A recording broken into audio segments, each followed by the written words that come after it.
Hi, and welcome to a sneak peek into why you're stuck and not making money. 11 reasons why you're stuck and how to get unstuck. My name is Charisse, and I help smart and savvy introvert entrepreneurs and freelancers be seen, heard, and profitable. Now, this bit is just a sneak peek into a mini course that I'm working on that's all about creating clarity, because clarity allows us to get unstuck, because it allows us to do the one thing, the one and only thing that truly is the solution for getting unstuck. So let's just jump right into the 11 reasons why you're stuck. So actually I want to start off with a story. So this is the story of Gilly. She downloaded just about every free offer that came her way. She, anything that said learn how to make six-figure sales, or how to have a lead magnet that's simply irresistible and grows your list. She attended webinars live, watched replays in the wee hours of the night. But no matter how many free downloads and templates and e-courses and worksheets that she consumed or had or listened to, her business was still at a standstill. And furthermore, all of these files were just collecting dust and cluttering, well, virtual dust anyway, and cluttering her desktop. So, here comes the bright, shiny objects. And I know that a lot of us, are familiar with this term. If you're not, bright, shiny object syndrome is another word for distraction. So at this point, it was clear to Gilly that free was not good enough, and maybe it was time to actually invest some real money into this whole marketing thing and into her business and into herself, because after all, that's what everyone, says that she needs to do. So, of course, as the universe would have it, it delivers this fantastic offer that will make all of her business troubles fade away. The only problem is it's a course that actually costs a couple of grand, and she's dead broke. Except she has one emergency credit card, and of course, if this isn't an emergency, then she says, I don't know what is. So she said it's worth it, and she charges it. You know how the rest of the story goes, because I am sure you have also been in Gilly's shoes. So let's talk about why Gilly is still stuck. So she took the course, she charged it on her credit card, she told the universe, I'm serious about this, I'm going to invest in myself, I'm going to move my business forward. And then she did it, she took that action, things kind of improved, but she still wasn't where she wanted to be. And so that's because Gilly's problems were a little bit more simple than she realized, and really came from some basic things that we we take for granted and overlook. So, her problems stemmed from some things that trip a lot of us up. And so the first being that you have information overload. So one, not applying what you learned from all of the free downloads and webinars that you attended. And the second part of that is having too many tactics without an actual strategy or plan. So the great thing about all of the free offers that are out there and all those free trainings and webinars that are out there is that there really is some valuable information out there for free. And that stuff actually can help you. And for some of us, it's all we need to get running and to get going. But for a lot of us, we bounce from one offer to the next offer without really seeing through the information that was in the first offer. And then on the other hand, we end up consuming so much, or we have all these tactics or all of these ways to go about our marketing, but we don't have a strategy or plan to kind of keep these things on track and cohesive.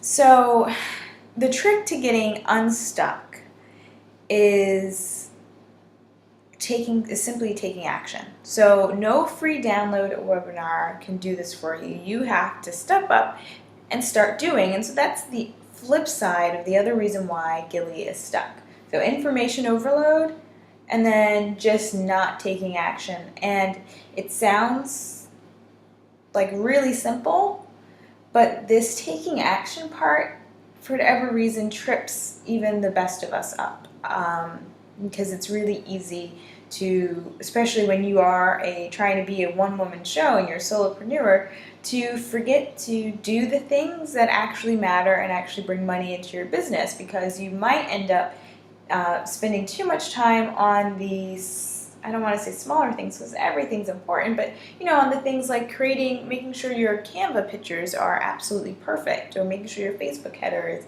absolutely perfect, when branding and your graphic design work really should be something that is outsourced, right? Unless you are a graphic designer. So anyway, I'm going to show you what to do, how to do it, and why you're doing it. But at the end of the day, it's up to you to do it. So taking consistent, regular, and strategic action is going to move you forward.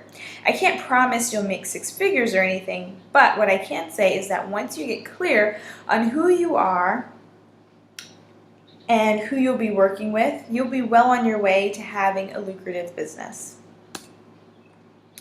So how do you start? Baby steps. Don't think that in order to get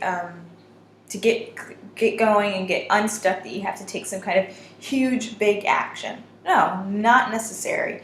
You can start off taking some baby steps and some small steps until you're able to take much bigger actions and really get going. And I think as you see, when you start taking one step at a time, you'll start to see how all of it adds up and gets you to where you're going.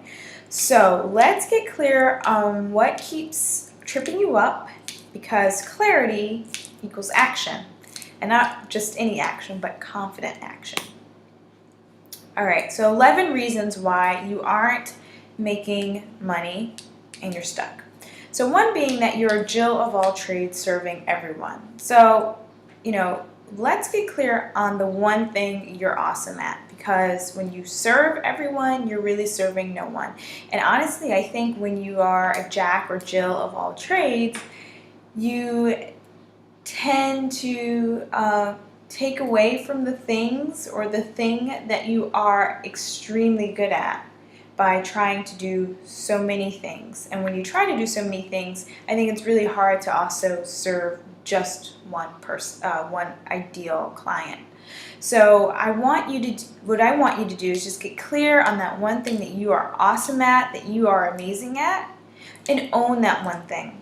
In the future, of course, you can branch out, things can change, you don't have to do this one thing forever, but the key to building a brand and being noticeable and seen and heard is getting really clear on your expertise in one area and being known for being good at that one thing. The other thing that trips us up, and it definitely trips me up, is perfectionist. So it's weird because I would say if you came into my home on any random day, you would not think that a perfectionist lives here, because it is a bit messy in a lived-in way. So it's kind of neat, but there's some things out of place, some things that just don't have a place, and what have you. And my furniture style is a bit eclectic, thrift store chic, I guess.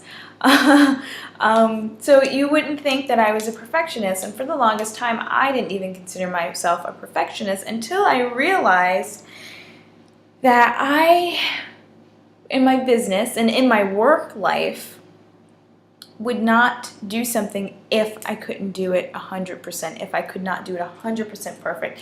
And my website, I've always had website shame. I'm in the middle of getting a new website, and as you can see, I'm still like I have to say that I'm getting a new website because I'm like, ugh, I hate this old website so much.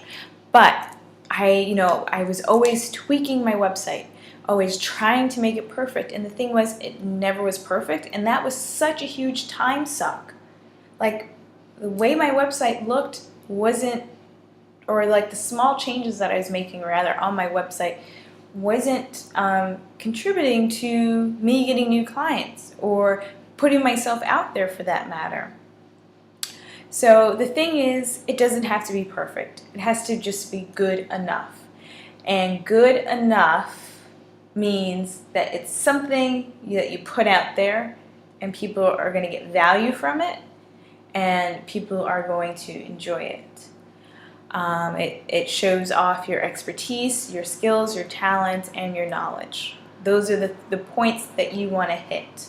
Those are the things that are most important. Because the thing is, if you continue to wait for something to be perfect, it's never going to happen. Perfect is like the cousin to the mythical tomorrow where everything gets done. You know how we always say, oh, tomorrow, tomorrow, tomorrow. Oh, I'll wait till it's perfect. I'll wait till it's perfect. It's pretty much the same thing. So here's the airplane analogy. You have to take care of yourself first. So you know how when you're on the airplane, they talk about the oxygen mask, if they're deployed, that you put the oxygen mask on yourself first and then you help others.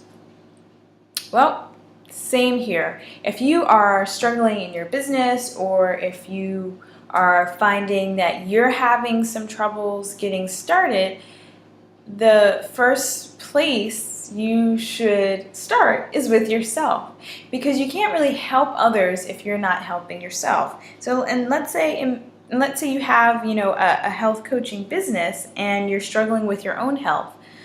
First place you should start off with is your own health. Make sure you're taking care of you before you start continuing to worry about helping others and worrying about your business. So this is where self-care should be a priority. And it's something that a lot of us don't prioritize or we don't think really matters. But when we're not feeling well, or when our mindset is totally off, or when our business is struggling, or kind of floundering in other ways, it makes it really hard for us to help other people because our mind is just naturally preoccupied with our own problems.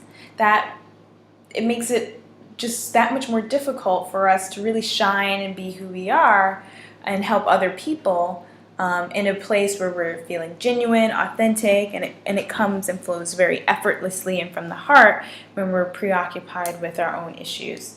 So leading into the next reason, which is you need to give up the reins, stop being a control freak, and start outsourcing some stuff. Because honest to God, you can't do it all yourself. And I'll be honest, I haven't outsourced a ton of stuff, but the things that I have outsourced, I have found that it does free up my mind to have space to think about other things, whether it be things related to my business or my personal life, such as any self-care that I need to do.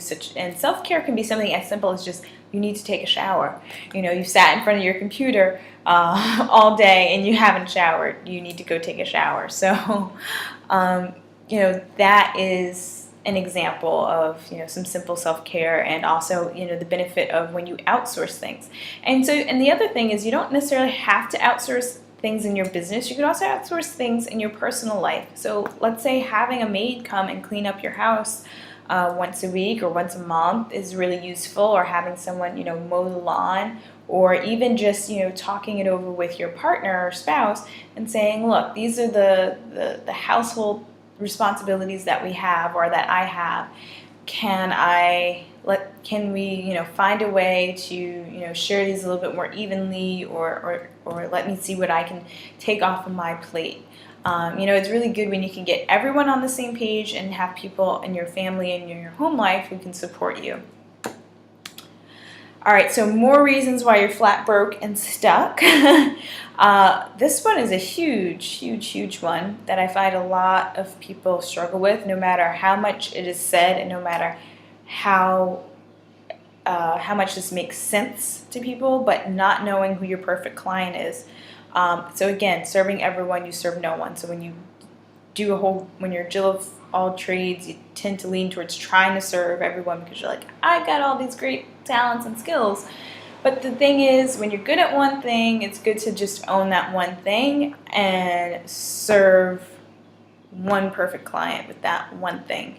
I think it makes everything very clear and cohesive and very clear on who you are, what it is you do, and that you are an expert.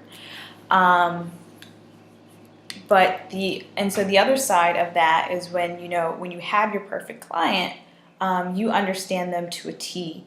You know exactly what it is they were looking for. You may have been in their position or in their shoes not too long ago. You know how to serve them. You know where they are, and you know how to talk to them, and you know how to speak their language.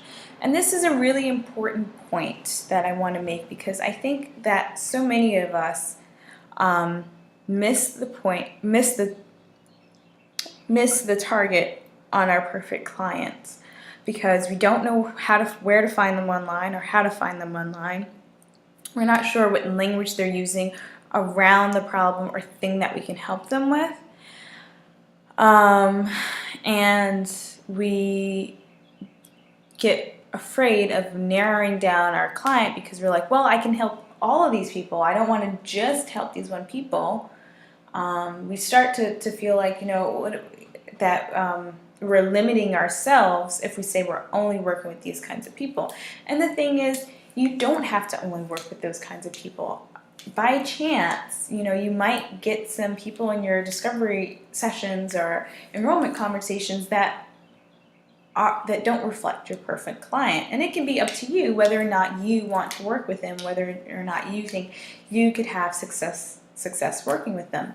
But the point is that you want to know who your perfect client is and go after those people, so that you're not just kind of talking to everyone, because when you talk to everyone, you talk to no one again. So this is the one case in which I would say there is such thing as perfect, because there definitely is a line between who is your ideal client and who isn't.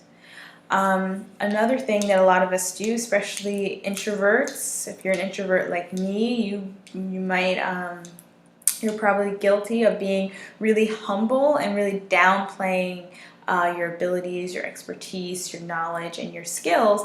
And in a way, you're just kind of in this self-sabotage cycle of kind of undercharging and downplaying what you do and not really talking about how awesome and amazing you are. And this is something, I will be totally honest, it's something that doesn't necessarily come easy. It doesn't come easy for me. I have to always check myself on this one in particular.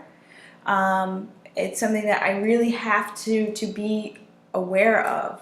Am I downplaying what it is that I do? Am I using language that's not confident, that doesn't show confidence? Am I using confident language? Am I not putting myself out there? Again, when you put yourself out there, you want to put yourself out there as confident and expert in your area, and really show people who you are, your authentic, genuine self, with your amazing abilities. You don't want to kind of shyly put yourself out there like, I'm maybe kind of sort of an expert at health coaching or healing leaky gut. You want to be like, yeah, I've helped people heal leaky gut. I know exactly how I can help you heal leaky gut too. You want to use confident language.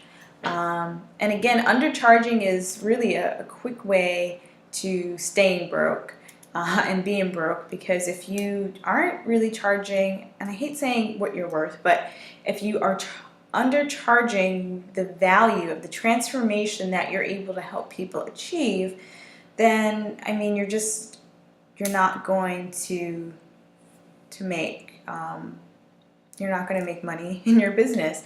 And on the flip side of that, because if you go a little bit deeper, your pricing really needs to be aligned with not only the value of the transformation that you're adding, but it also needs to be aligned with some very real numbers. You need to make sure that you are making enough and charging enough per client or per session or whatever, to cover your expenses and cover and meet your needs. So that's another way that undervaluing really keeps you stuck and broke. The next one is mindset. Oops. Of course. Of course that would happen. The next one was mindset. This is the fraud or phony syndrome. This is where our inner critic comes into play. And this is one that's always going to be a work in progress. And it is really the thing that I think trips up a lot of people, no matter where they're at in the spectrum of their business, whether they're just starting out or they've been doing it for 3 or 5 years. Mindset is something that it's like you have to continually work on, because it's taking you years and years and years to develop the belief system that you have about yourself. And the self-limiting beliefs that you have gained didn't come overnight. Those were things that were built upon experiences. So it's really hard to undo those experiences and these learned beliefs. You can't just, snap your fingers and undo them, even when you are aware that your self-limiting belief is, I'm not good enough, or this fear of failure. It's still something that you have to consistently and continually work on, because it's there in your subconscious. So it's really important to not only be aware of these things, but to work on building a new belief system and creating new experiences that reinforce your new belief system. So this is one that you have to actually work on. And it's very hard to work on by yourself. The next one is cash flow. So this is when you're bootstrapping and you're doing it yourself. So again, that kind of comes back to trying to do everything yourself and needing to give up the reins and not be a control freak. You want to, so when your budget is tight, you want to be really smart about your money and where you're investing it. However, you don't, and of course, I'm all up for do it yourself when you can, if you can save money and it's something you really enjoy. I mean, why not? But there are, in my opinion, certain things that you just should not do yourself, because it is going to hold you back. And I'm not saying you need to go out and buy a $5,000 website, but I am saying that you should, invest maybe $1,000 or a couple thousand into creating a brand, which includes your website, your logo, the images that you use for your blog post. Do all of that stuff. I think that is really worth it. You don't have to have a fancy schmancy site. You just have to have something that looks professional and doesn't look like you did it yourself, and it doesn't have to take you hours upon hours upon hours or months on months. It should be something that can be done, while you in a timely fashion that allows you to continue to focus on the things that are most important, and that's what you got into your business to do. If you are a health coach, you are by no means a graphic design artist, and by that you should not do your website yourself or alone. At the very least, don't do it alone. You should have some help with it, and if you know any friends or have anyone who can help with the graphic design, that is good. But I definitely don't suggest that people do that kind of graphic design and branding stuff themselves. I think it's something that should be co-created with a professional who's trained in this and that kind of stuff. The next issue about cash flow is the investor mindset. So when you're bootstrapping it and you don't have much money, maybe because you're unemployed, or you're just working part-time and you're not necessarily making the amount of money you would love to have to be able to invest in your business with ease and confidence. I think this is where your budget comes into play. So having an actual budget, knowing your expenses, and doing what you can to boost that budget up, but also applying what I like to call the investor mindset, which is that you don't look at things as how much is this going to cost me, but you look at it as how much is this going to make me. And I think that really helps to draw the line between the bright shiny objects and the tools that are actually going to help move your business forward and give you a return on that investment.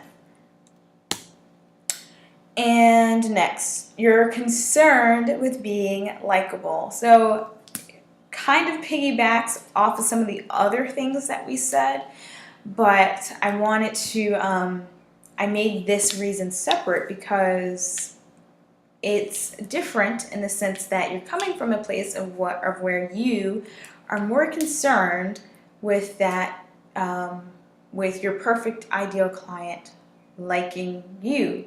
So you're shape-shifting and trying to turn into this thing that you think your perfect client will like, or maybe you're taking the form of, what you've seen online of other people doing. Maybe you're like, oh, I want to be like Marie Forleo, and you're kind of trying to be like Marie. And I mean, that's great. She's inspirational. I love Marie TV. I think she gives the most awesome advice. But I know that I am not Marie Forleo. I have not had her experiences. My story is much different. My approach and way that I like to work is also different. There could be some similarities. But I know that I have to be me, and I cannot be concerned with whether or not people are going to like me or not. Because my perfect and ideal client is going to be attracted to me, to the authentic, genuine me that I am. So, I'm not by, any means saying that you should, forget about,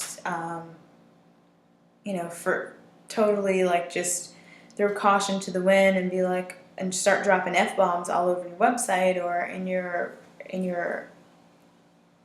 copy. But what I am saying is that you should get in touch with who you are and be who you are in an unapologetic way. Be very confident in who you are and be genuine and tell your story truthfully. And by that, I mean, don't just tell the true story, tell the story truthfully. And to me, there is a difference between what's true and what is truthful. Because see, I was telling my story and it was true, but I found that the words that I was using and the way that I phrased things, I felt like did not give the real insight to the emotions and the struggle that I felt when I was starting my business. I felt like I glazed over some important parts that I was ashamed of because I was worried about being likable. But then when I realized I was glazing over these parts, I realized that these parts that made me feel uneasy were in fact things that would attract my ideal client to me, because my ideal client can relate to these specific words, to this specific situation, to this specific challenge. And so by trying to make my story more likable and more appealing, I told the truth and wrote a true story, but it wasn't truthful. Does that make sense? I hope that makes sense. If not, please write me and tell me, let me know. If you have any questions about that, please let me know. And then last but not least is you don't have a plan. So in this mini course, in which is going to help you get clarity, you're actually going to be creating a plan, because the number one thing that I find has most people stuck, and it's like the one thing that I don't see out there as much, is creating a plan. And it's something that I did actually a couple of times. And what happened was I'd make this plan, or start making this plan, and then not finish it.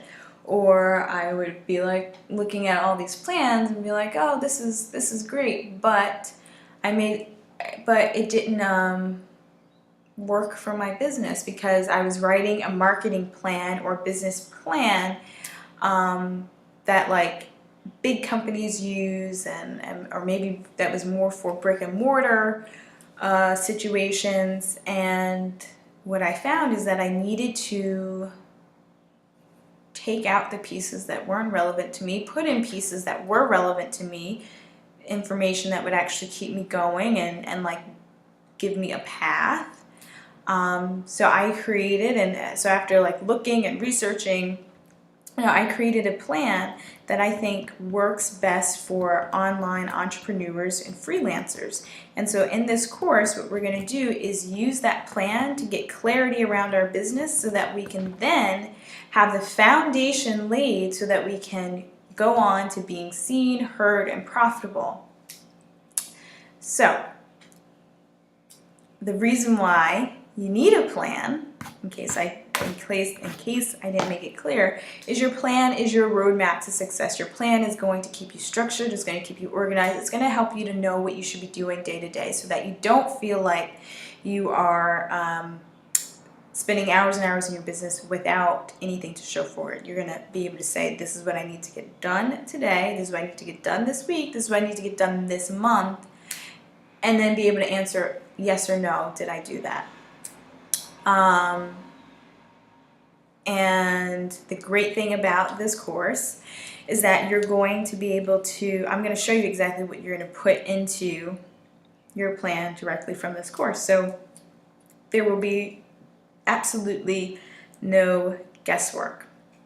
Now, since this is a bit of a preview, I have to say, unfortunately, the course is not live yet. So if you are interested in signing up for this course, or if you're interested in having a clarity session with me in which we can talk about specifically why you're stuck and how to make a plan for you to get unstuck, I suggest that you, and I'm going to put this in the description box and all over the place because I don't want you to miss it, but there will be a link for you to apply for a clarity session, and on that link you can let me know if you also would like to be on the wait list for the clarity course. Alright, so I hope that this was helpful. I hope you enjoyed this sneak peek, and I hope to see you in a clarity session soon.